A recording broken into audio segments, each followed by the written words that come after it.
अस्सलाम वालेकुम। आपकी मेज़बान बिनिशा की खिदमत में हाजिर है मरकज़ टीवी यूएसए के प्लेटफॉर्म से। आज हमने जिनको मदऊ किया है उनका नाम महविश है। गुज़श्ता रोज़ आपने देखा होगा सोशल मीडिया के पेज पे एक वीडियो वायरल की गई है जिसमें महविश के साथ बहुत सारा जुल्म ज़्यादती के वाक़यात पेश आ रहे हैं, जिनमें इनको धमकियाँ दी जा रही हैं कि इनकी और इनके बेटे की जान को ख़तरा है। और जब ये पुलिस ऑफिसर के पास गई हैं जो कि इनके तफ्तीशी अफसर भी हैं, इन्होंने जाके जब उनके पास अपने बयानात रखे, इन्होंने एफआईआर उनसे मांगी, बट उन्होंने एफआईआर देने से इनको इनकार किया। क्यों इनकार किया? उन्होंने इनके आगे एक डिमांड रखी कि आप हमारे साथ 2 रातें गुजारें तो हम आपको एफआईआर देते हैं। बाकी की कहानी हम इन्हीं के मुँह से सुनते हैं। सो हमारे साथ आज मौजूद हैं महविश। महविश, आपके साथ क्या वाक़या पेश आया? आप कुछ ज़रा देखने वालों को बताएँ। नहीं जाना सर, भाई आप इनको बोले किसी साहब को आप जाएंगे कि नहीं जाएंगे? सचिव साहब ने आपको बोले सर मुझे हाँ ना का जवाब देंगे? सर आप मुझे हाँ ना का जवाब देंगे कि नहीं देंगे? सर मुझे हाँ ना का जवाब दें। मेरे पास आपकी दरख्वास्त नहीं है। सचिव साहब ने आपको बोला यार बल्ले बल्ले, सचिव साहब ने बच्चे को कुछ हुआ तो आप लोग जिम्मेदार होंगे, ये बात याद रखिएगा। बच्चे को कुछ हुआ तो आप लोग जिम्मेदार होंगे। कहने के पहले जाने सचिव साहब ने बोला कि ये चाहिए फेंक दी है, जो मार के फेंक दी गई है, मुझे उसका इंसाफ मिलने के लिए निकली हूँ, तो मुझे इंसाफ नहीं मिला।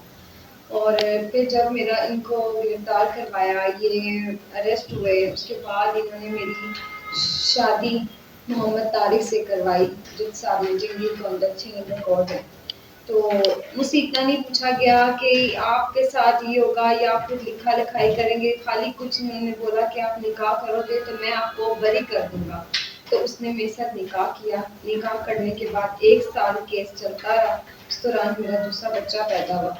जैसे ही मेरा बच्चा पैदा हुआ, ये बच्चे पैदाइश होने में भी खुश नहीं थे, ताकि इसलिए बच्चा पैदा होने के इंतजार करके शायद जज साहब इनको बरी कर दें। और मेरा बेटा हुआ मोहम्मद उस्मान, बर्थ सर्टिफिकेट बनवाया जज साहब ने। उसके बाद जसीस के हाथ में मैंने फैसला किया और उसने साथ ही मुझे कुछ दिन 1 महीने बाद इसने मुझे तलाक दे दी। तलाक देने के बाद बच्चे पे तशद्दुद किया, बच्चे को मारा इसने, और बच्चा काफ़ी ज़्यादा तकलीफ में था। मेडिकल रिपोर्ट भी आई, पुलिस ने इसको तहफ़्फ़ुज़ दिया तारिक को। ज़्यादा सपोर्ट तारिक की गई है क्योंकि वो पैसों वाला है, क्योंकि कहते हैं कि थाने में जाएंगी तो आपसे पैसा मांगा जाएगा। वही हुआ। थाने में जब मैं मदद के लिए गई हूँ, पुलिस ने सबसे पहले मेरे से पैसे मांगे कि आप अपने पैसे हमें दें, हमारा खर्चा है, पेट्रोल का खर्चा है, आगे पीछे आपको नहीं पता, हमें यहाँ पे इसमें नहीं बैठे हुए। उसने पेमेंट की डिमांड की जो मैं नहीं दे सकी। तो फिर इन्होंने तारिक को बेगुनाह साबित कर दिया। एफआईआर में 337 F2 का दफ़ा लगा हुआ था इस पे। और एक दफ़ा इसने मेरे बड़े बाजार में शख्स ने मेरे कपड़े फाड़ दिए। मैं अपने वालिद के साथ अपने बच्चे की दवाई लेने के लिए गई थी, किसी ने मुझे छुड़ाया नहीं। एक नामालूम शख्स थे जिन्होंने मुझे छुड़ाया, जिन्होंने मुझे चादर दी। फिर मुझे पुलिस वाले 15 पे कॉल की, पुलिस मौके पे नहीं पहुंची, पुलिस लेट आई थी। 8 साढ़े 8 बजे पुलिस पहुंची और ऊपर से उन्होंने भी मुझे गुस्सा किया कि आप ये सब क्या कर रहे हैं, अगर आपका हक का शौहर है आप रह भी सकती हैं उनके साथ, आप ऐसी बातें ना करें, सुलह कर लें। मैंने बोला जब मेरी तलाक हो रही है, वो मेरी इज्जत रोड पे उछाल रहा है, वो मेरी इज्जत रोड पे उछाल रहा है, मेरी इज्जत उसने कहीं भी नहीं छोड़ी कि जहाँ पे मैं अपनी बीवी की कोई इज्जत छोड़ दूँ, वो भी उसने मेरी नहीं छोड़ी। जगह जगह मेरी बातें कर रहे हैं, लोगों को मेरी तस्वीरें दे रहे हैं, लोगों को मेरे नंबर दे रहे हैं, ताकि तरह तरह के लोग मुझे फ़ोन पे गंदी वीडियोस, गंदे मैसेज भेजते हैं ताकि मैं पुलिस वालों को दिखाती हूँ। पुलिस वाले भी उल्टा मुझसे ही मतलब निकालने कहते हैं कि हमारे साथ एक रात गुजारो तो हम उस पर एफआईआर देंगे। मैंने उनसे यही बात पूछी कि मैं ये काम नहीं करती, अगर मुझे इंसाफ ना मिला तो मैं आगे तक जाऊंगी, तो मैं सबको बताऊंगी पुलिस मेरे साथ ऐसा कर रही है। जब मैं पुलिस के बारे में वीडियो सब कुछ दिखाया, सीपीओ तक गई हूँ, डीएसपी तक गई हूँ, एसपी हेडक्वार्टर तक गई हूँ, सबको बताया, सबने वो वीडियो देखी। वीडियो दिखाने के बाद जैसे मैं वहाँ से घर के रवाना हुई, फिर उन्होंने मेरे बड़े पर रोड पे खड़े करके मेरे कपड़े फाड़ दिए, मेरे बच्चे को रोड पे गिराया। मुझे मारा, मेरे से आईडी कार्ड, मेरे फार्म जितने भी थे, जो भी कुछ था, सब का सब उन्होंने मुझसे छीन लिया। मेरी किसी दरख्वास्त पे अमल ना किया। फिर मैं थाने गई, थाने में मैंने एप्लीकेशन दी, मेरे कपड़े फटे हुए थे। डीएसपी हेडक्वार्टर मैं गई हूँ, साहब से पेश हुई हूँ, मैडम के पास पूछी, मैडम बोलती है मैं जा रही हूँ अमेरिका के आने के बाद मैं कोई ना कोई कार्रवाई ज़रूर करूँगी, आप टेंशन ना लें।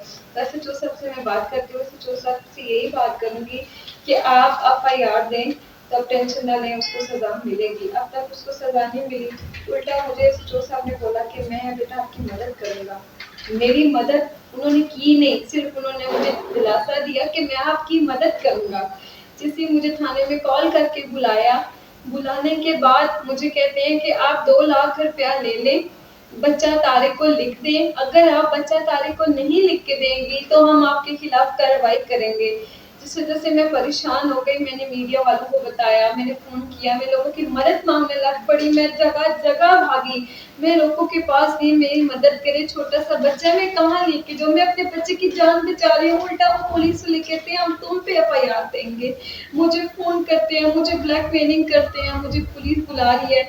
SSP साहब ने बोला अगर ये लड़की अगर ये सब कुछ कर रही है तो लड़की से बच्चा लिया जाए।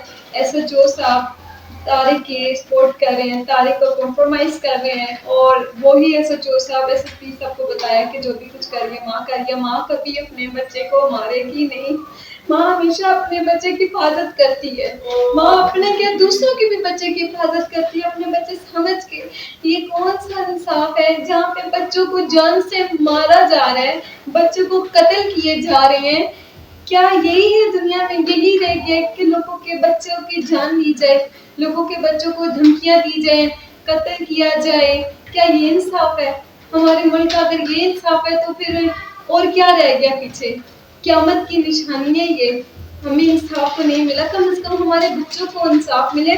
उन बच्चों को भी इंसाफ है जो घर से दरबदर हैं, जिनको घर से दरबदर किया गया है, जो लावारिस है। मैं कहती हूँ सबको इंसाफ मिले। मेरी यही दरख्वास्त है कि जो पुलिस मेरे खिलाफ हो रही है, सपोर्ट तारिक की करे, तारिक को कॉम्प्रोमाइज़ करें। SHO साहब थाना नसीराबाद के मेरे 3 तफ्तीशी हैं, तीनों में से मुझे सही SHO साहब नहीं बता रहे कि आपके ये तफ्तीशी हैं। एक का ई-टैग दिया, वो कहते हैं मैं तो आपका तफ्तीशी हूँ भी नहीं, मुझसे सीधे मुँह बात ही नहीं करते, उल्टा मुझे एक कमरे में लेके जाकर मेरे साथ उल्टी हरकत करने लगा। मुझसे उगलवा रहा था कि तुम बोलो कि तुम चर्च पीती हो, आइस पीती हो, मुझसे ज़बरदस्ती उगलवाना शुरू कर दिया। मैंने बोला मैं ये सब नहीं करती। आप मुझसे क्यों कहते हैं खाली आप ये सब बोलें? मैंने उनकी वीडियो बनाई है ताकि मैं वीडियो ये सबको बताऊं कि पुलिस मेरे साथ ऐसे कर रही है, प्रूफ के साथ गई हूँ। फिर पुलिस मेरे खिलाफ क्यों जा रही है जबकि मैंने प्रूफ दिए थे, जबकि मैंने CPO साहब के पास गई, मैंने प्रूफ दिखाए हैं। खातून का इल्ज़ाम है कि पुलिस अफसरान ने मेरे साथ ताउन नहीं किया, इसके बेटे को कत्ल करने की धमकियां दी जा रही हैं एक्स पार्टी की जानिब से। क्या कहते हैं आप? तैयब गोंदल मेरा सानिया मरी पे आपको याद होगा रिपोर्टिंग की थी मैंने, और रावलपिंडी के जो सीनियर पुलिस अफसरान थे जिनकी गफलत की वजह से ASI नवीद इकबाल का जो उधर उनकी डेथ हुई थी सानिया मरी में, वो मेरे कज़न थे। तैयब गोंदल मेरा नाम है और मैं अरसद राज से सहाफ़त कर रहा हूँ। मरकज़ TV आजकल हॉटलाइन और रोज़नामा और उस वक़्त भी ये इशू हाईलाइट किया था। इससे पहले भी मुल्क कौम के लिए काफ़ी सारी सरगर्मियाँ हमारी जो है वो पेश हैं आवाम के लिए। खातून ने कॉल की है, खातून का कहना है कि पुलिस अफसर जो है इन्होंने तावन नहीं किया हमारे साथ। जो ड्यूटी अफसर हैं उन्होंने इनसे रिक्वेस्ट किया है कि एक रात 2000 रुपये पे मेरे साथ गुजारें। आपने इंक्वायरी की?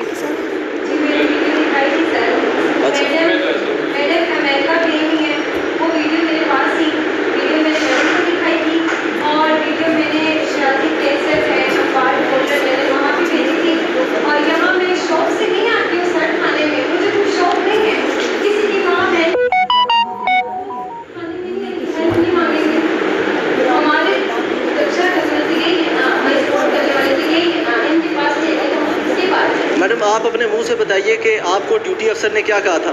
सर ड्यूटी अफसर जिसने मुझे जो मेरे देवर